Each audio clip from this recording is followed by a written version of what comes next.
Today, we are going to talk about new weapons, docking collars, new planet shaders, space station expansions, and more. As always, I am Space Tomato, here to bring you the best and most exciting YouTube content, featuring Star Citizen cinematics, news, and more.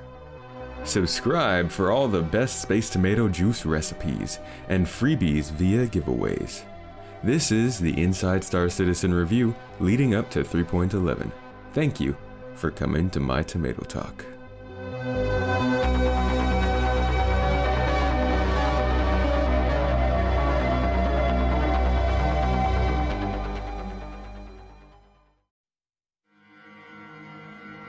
We kick off the episode immediately with talk about the new grenade launcher from Bearing, which we've heard about on, you guessed it, the monthly reports.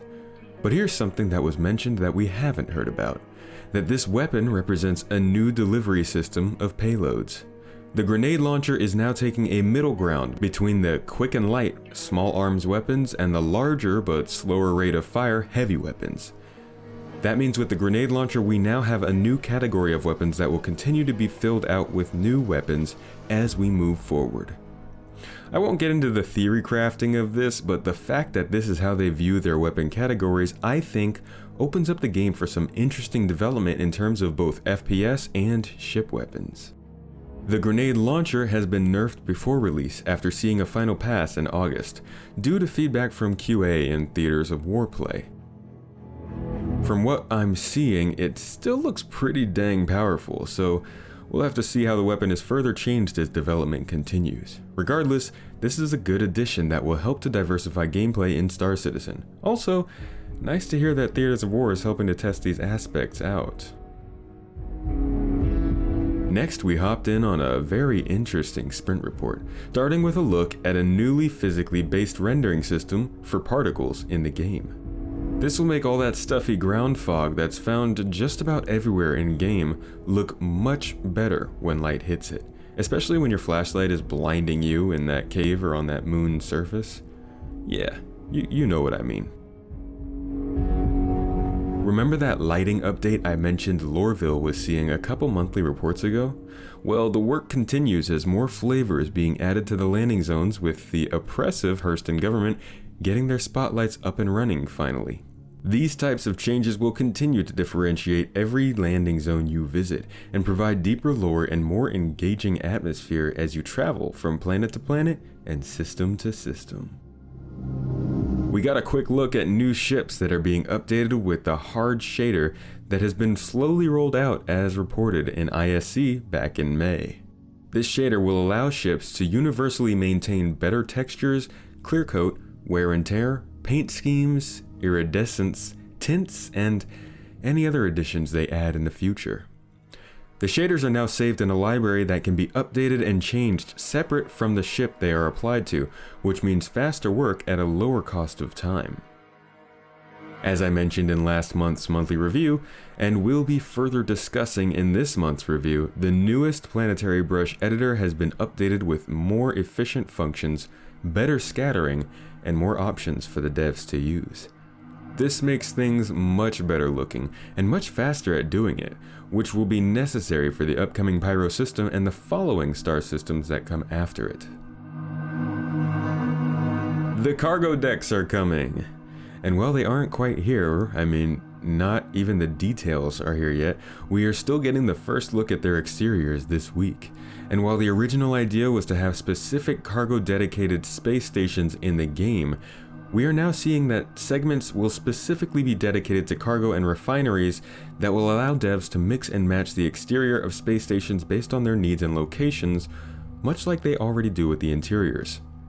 This will, of course, apply to future segments that are added to space stations in different areas. These cargo decks are looking very cargo-y. We even get an early look at what OEM-specific cargo containers that we will transport on our own ships might look like. But that's not all for space stations, nope. Next is the first look ever at ship-to-station docking. We have waited so long for this, and while we've never had an update before like the gas clouds of last week, We have known for some time that the physics grids have caused a lot of trouble in getting this feature working. You know what that means. CIG does actually make progress. Wow! The collars themselves look sweet, and the ability to move your ship relative to the openings for better precision is much appreciated. I really also like the windows and the ability to see outside while moving between ship and station. And look at the animations going on in this concept. Holy crap, this is so beautiful. I love it. Keep in mind, though, what we are seeing here are specifically explorations of possible solutions to this aspect of the game. And while they are farther along than, say, the similar homesteads we saw a few weeks back, they still aren't actually final. So we'll keep our eyes peeled and see what new information succeeds these looks in the coming months. Though, some of this is in-engine, so I'm just barely containing my hype behind a cool facade right now. Let's just finish this up before I break.